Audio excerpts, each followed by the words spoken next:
आप सभी लोगों को साना मैथ्स क्लासेस में स्वागत है। कैसे हो आप लोग? ठीक हो? देखिए, आज हम स्टार्ट करने जा रहे हैं 10th क्लास मैथ्स की जो न्यू बुक है।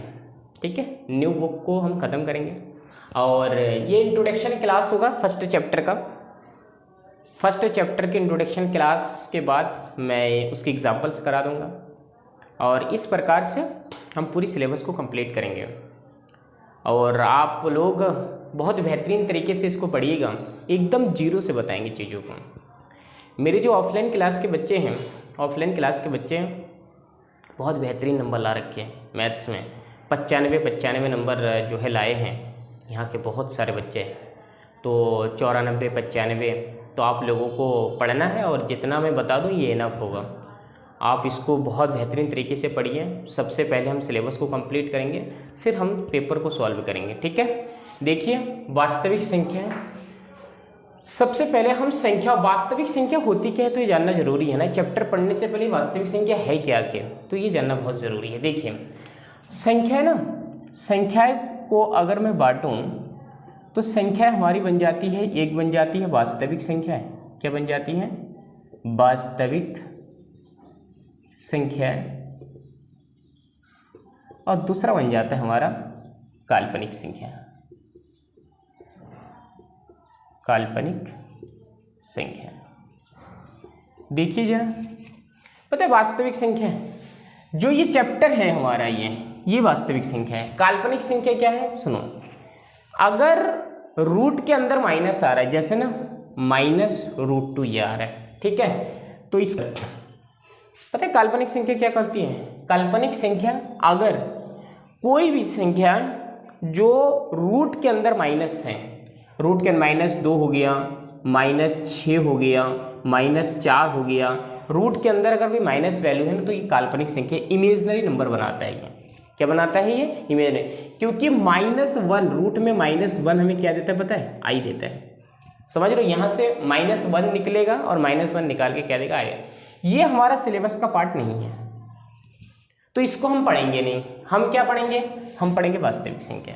बहुत बेहतरीन तरीके से सुनिएगा, एक एक शब्द आप लोगों को कभी कोई दिक्कत नहीं आने वाली है। ठीक है, देखिए वास्तविक संख्या में सारी संख्याओं का संग्रह है। कौन कौन सी संख्या का मैं बताता हूँ। नंबर 1 प्राकृतिक संख्या। प्राकृतिक संख्या है। नंबर 2 पूर्ण संख्या है। पूर्ण संख्या है। और नंबर 3 भाज्य संख्या है। भाज्य संख्या है। नंबर 4 अभाज्य संख्या। अभाज्य संख्या है। और नंबर 5 परिमेय संख्या। परिमेय संख्या है। और नंबर 6 अपरिमेय संख्या। अपरिमेय संख्या है। और नंबर 7 परिमेय संख्या सम संख्या है।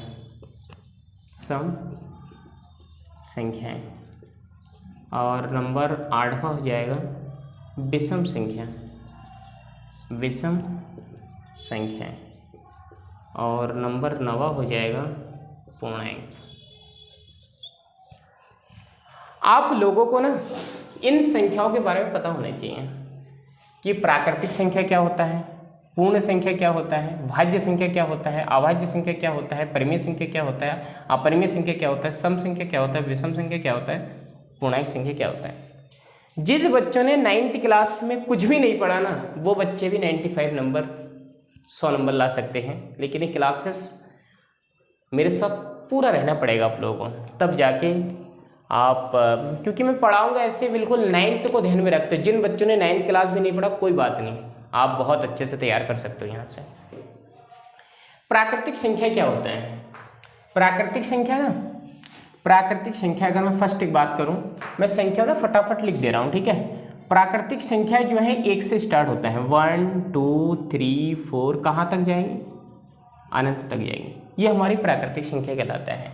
अच्छा, पूर्ण संख्या क्या है हमारा? पूर्ण संख्या 0 से स्टार्ट होता है। कहाँ से स्टार्ट होता है? 0 1 2 3 4 कहाँ तक? अनंत तक। ठीक है, भाज्य संख्या क्या होता है, सुनना, भाज्य संख्या जिसके 2 से अधिक गुणनखंड हो। मैं लिख देता हूं, ऐसा संख्या वह संख्या जिसके 2 से अधिक गुणनखंड हो, अधिक गुणनखंड हो।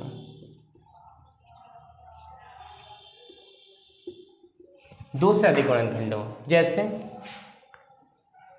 अगर मैं 2 बताऊं कि 2 क्या है, तो देखो गुणनखंड का मतलब है आप किस किस संख्या से विभाजित कर सकते हैं।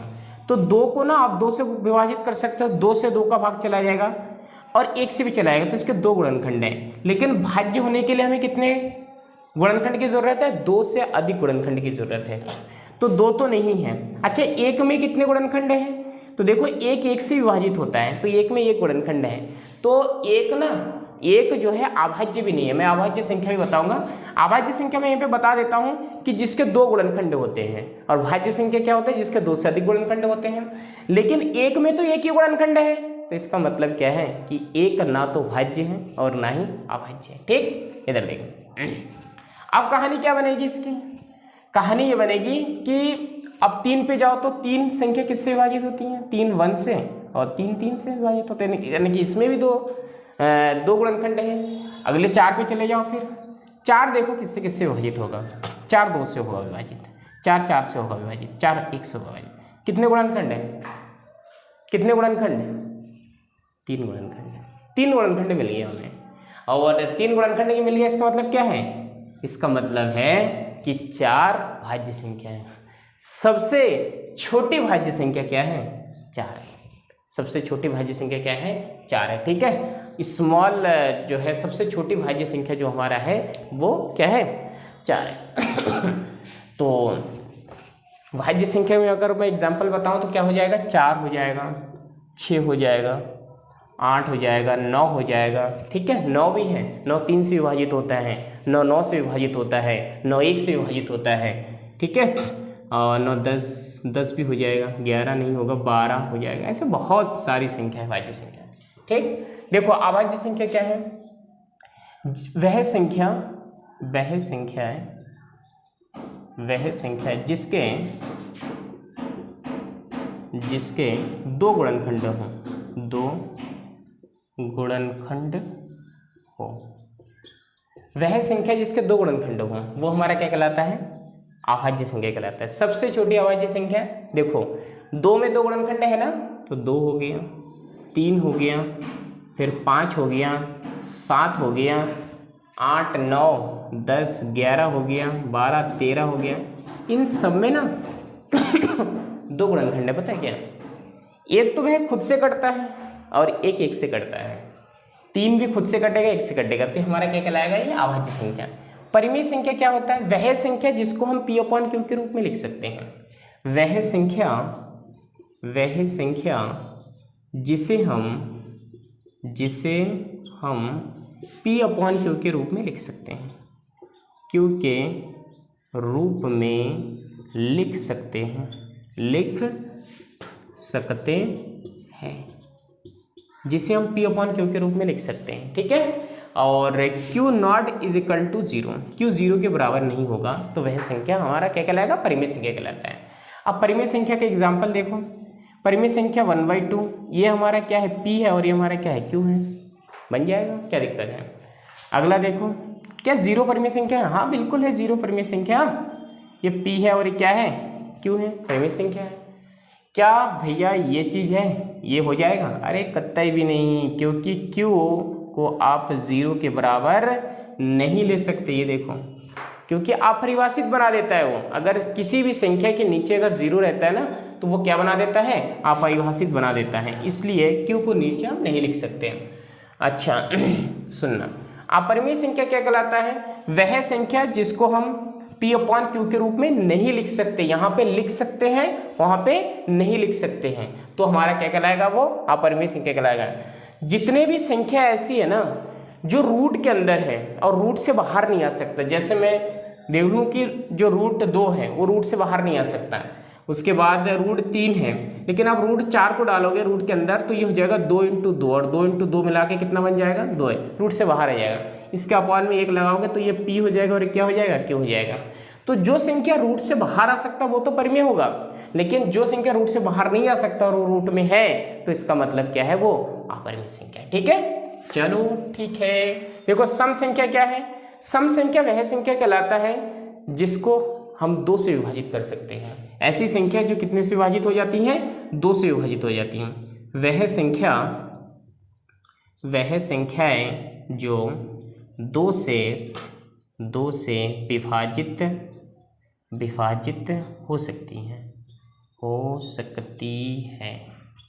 विभाजित होती है, लिखो हो सकती है क्या, होती हैं। जैसे सम संख्या में जोड़े वाली सारी संख्या, कौन सी वाली, जोड़े वाली सारी संख्या, 2 हो गया, 4 हो गया, 6 हो गया, 8 हो गया, 10 हो गया, 12 हो गया, 14 हो गया, सारी संख्या हमारी सम संख्या में आ जाता है। अच्छा अगला क्या है, विषम संख्या।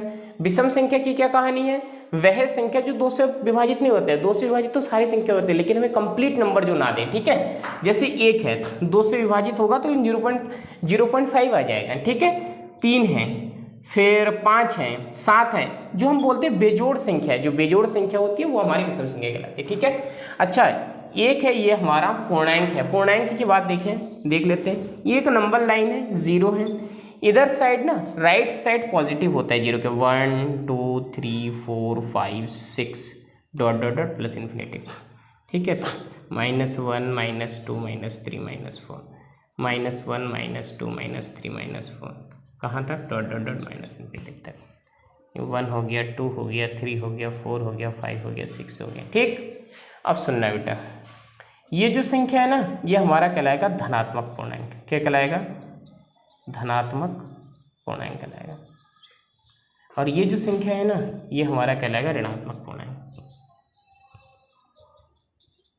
ऋणात्मक पूर्णांक कहलाएगा। कोई दिक्कत? एक बात बहुत अच्छे सुनना, नंबर लाइन्स में कहानी ये बनती है कि आप अगर लेफ्ट से राइट की ओर जाते हो ना, क्या होता है, लेफ्ट से राइट की ओर जाते हो तो वो संख्या बढ़ती है। ध्यान रखना कि -4 से जो बड़ी संख्या है ना वो -3 है। क्यों, लेफ्ट से राइट जा रही हो। माइनस का मतलब क्या होता है, ऋणी होता है। जो जितना ज़्यादा ऋणी होगा वो उतना कम है। कोई 4 करोड़ रुपए ऋणी है, भगवान करे कोई ना हो, लेकिन मानो कि कोई अगर 4 करोड़ रुपए ऋणी है तो जो है 4 करोड़ ऋणी है और कोई 3 करोड़ है तो बड़ा कौन ठहरा फिर इसमें, बड़ा है 3 करोड़ वाला। हालांकि ऋण को लेके अगर काम पे लगाया गया है, कहीं पे अगर उसका इन्वेस्ट किया गया है तो कोई परेशानी वाली बात नहीं है, ठीक है। तो ये इस प्रकार से ये हमारा इंट्रोडक्शन